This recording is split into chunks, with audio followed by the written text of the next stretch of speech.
안녕하세요. CTA 호주 이민 컨설팅의 에이미 법무사입니다. 오늘 이 시간에는 부쩍 늘어난 호주 학생 비자 거절에 대해서 얘기해 보도록 할게요. 제가 기억하기로는 작년 중반부터 시작된 것 같은데 호주에 이제 이민자들을 제한하려는 움직임도 있고 정책에 따라서 특히 한국 분들도 요즘에 부쩍 학생 비자 거절이 늘고 있어요. 예전에는 저희가 생각지도 못한 케이스들이 많은데 최근에 오신 분들 중에 첫 번째 워홀 비자에서 학생 비자로 넘어갔는데 거절된 케이스도 있고요. 서류 같은 거 제가 이제 리뷰를 했는데 굉장히 잘 준비하셨어요. 증거 자료도 많이 내고 진술서 자체도 굉장히 구체적으로 진술이 되고 했지만 여전히 증거 불충분의 이유로 학생 비자가 거절되는 사례들이 있었습니다. 그러면 오늘 이 시간에는 학생 비자가 거절됐을 때 그 이후에 내가 어떤 액션을 취할 수 있는지에 대해서 한번 보도록 할게요.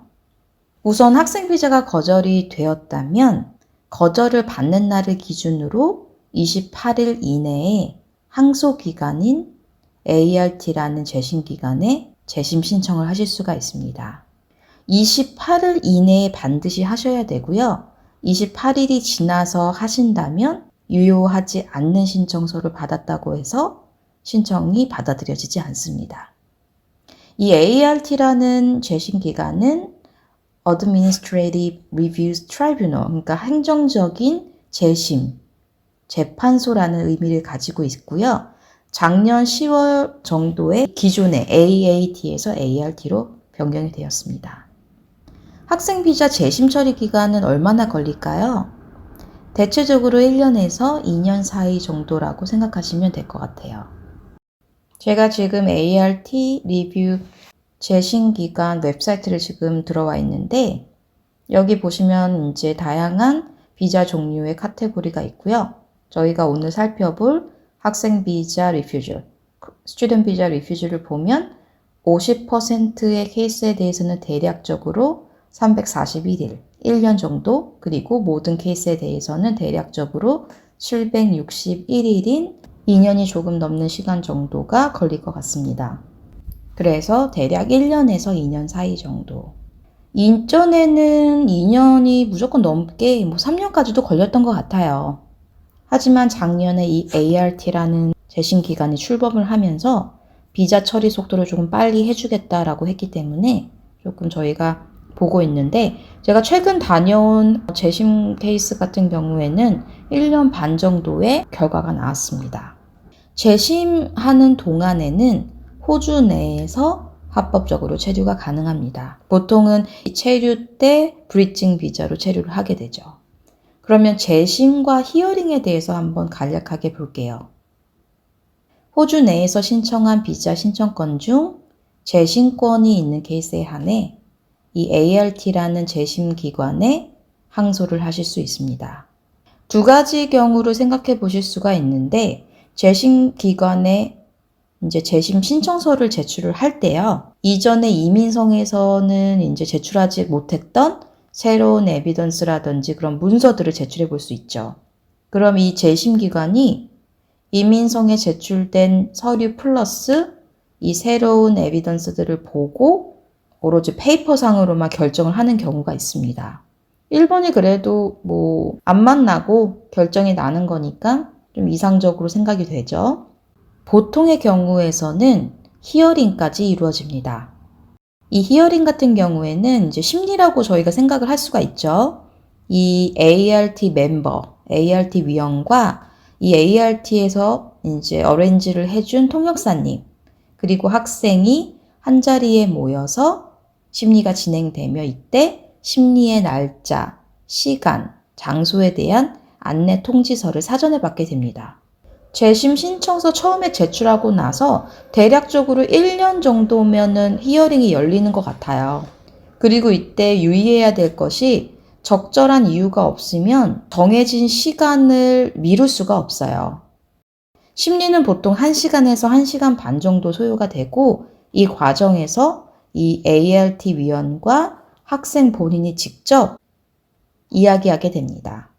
이 히어링 때 이제 수임한 변호사분이라든지 법무사님이 같이 참석을 하게 되고요.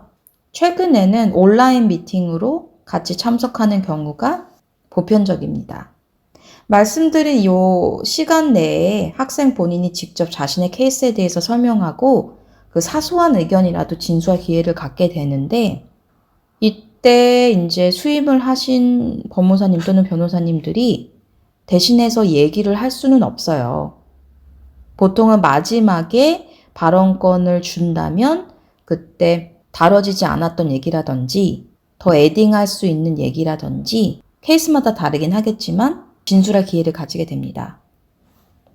가장 궁금해 하시는 부분이 학생 비자 재심 기간 동안 일을 할 수가 있나요? 요 부분에 대해서인데, 대다수의 재심 기간 동안에 학생들이 브리징 비자로 호주 내에서 거주를 하게 됩니다. 그리고 이 브리징 비자는 이 학생 비자 신청 이전에 소지하셨던 비자의 컨디션이 보통은 따라옵니다. 예를 들면 학생 비자에서 학생 비자로 신청을 하시는 분들이라면 work limitation 컨디션이 부과되기 때문에 보통은 코스 공부를 하시면서 파트타임으로 일을 하는 것이 보편적입니다. 그래서 이전에 왜 코비드 비자에서 학생 비자로 넘어가신 분들의 경우에는 브리징의 상태가 파트타임을 해야 되는 컨디션은 부과가 되지 않기 때문에 보통은 풀타임으로 일을 하실 수가 있습니다. 재심의 승률을 높일 수 있는 것들은 어떤 것들이 있을까요? 물론 우리가 등록한 코스를 잘 이수하는 것이 중요합니다. 코스를 여러 개 등록을 하셨다면 첫 번째 코스 또는 중간 코스가 끝날 때마다 잘 이수하셨다는 걸 보여줄 수 있게 코스 이수증이라든지 성적표를 제출해 볼 수 있습니다. 궁극적으로 가장 중요한 것은 학생이 한국에 돌아가야 될 이유들을 합리적으로 설명을 하는 것입니다. 왜냐면 여러 가지 관점들이 있겠지만 학생 비자가 거절이 되는 경우를 보면 이민성에서 아무래도 이 학생 비자를 호주 체류의 목적으로 이용한다고 생각을 하기 때문입니다. 여러 가지 관점이 있겠지만 저희가 흔하게 시작하는 걸로는 가족 및 사회적인 유대에 대한 관점이 있죠. 대다수가 아무래도 부모님 또는 형제 자매가 모두 한국에 거주 중이기 때문에 그 점을 어필해 볼 수 있습니다. 또 시간이 지나면서 부모님들이 연루해지기 때문에 코스 이후에 한국으로 돌아가서 부모님을 모셔야 되는 부분들을 컬처적으로 어필해 볼 수 있죠. 제가 지난번 항소에서 결혼하신 분들이셨는데 2년 내에 자녀 출산 계획이 있으셨어요. 저희가 그 점을 어필을 하면서 아무래도 한국에서 자녀를 키울 때, 특히 아이를 키울 때 드는 경제적인 비용이 적다는 것을 어필을 했습니다. 한국에는 아이들을 유치원을 보낼 때나 이럴 때 정부 보조금이 나오거나 기본적으로 비용을 계산을 해봐도 한국이 훨씬 더 저렴해요. 그리고 한국에 부모님들이 계시기 때문에 아이를 맡길 수가 있다거나 그런 점에 대해서는 장점이 훨씬 많죠. 두 번째 중요한 부분에 대해서는 귀국 후에 우리가 나의 진로를 어떻게 설계하고 있는지에 대해서 구체적으로 얘기를 해야 합니다.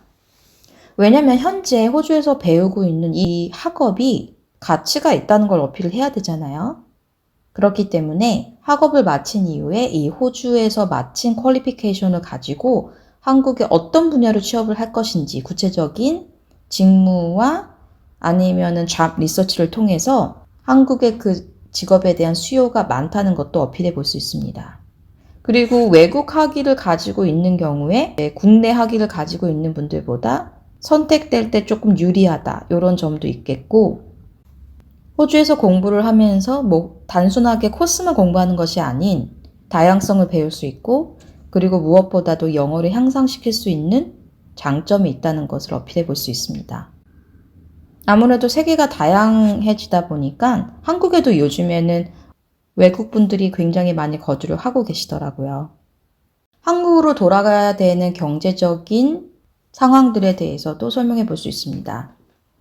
본인 명의의 부동산이 있다거나 아니면 보통 보험 정도는 다 가지고 계시니까요. 사소한 거라도 증거 자료를 내는 것이 중요합니다. 가족 소유의 사업체로 복귀하시는 분들은 부모님 가게에 사업자 등록증을 내볼 수가 있고, 아니면 이전에 일했던 회사를 가시는 분들은 추천서나 또는 확인서 등을 제출해 볼 수 있습니다. 제가 최근에 참여했던 2건의 재심에서는 학생분과 이제 왔다 갔다 얘기를 하실 텐데, 학생분이 이렇게 얘기를 어필을 하면 자꾸 이제 AAT 멤버분이 증거 자료가 있냐 이렇게 반문을 하시더라고요. 그래서 저희가 재심 케이스에 대해서는 항소 이후에 일주일 정도 시간을 더 받아서 항소 때 나눴던 증거 자료를 제출할 수 있는 그런 기회가 있었습니다.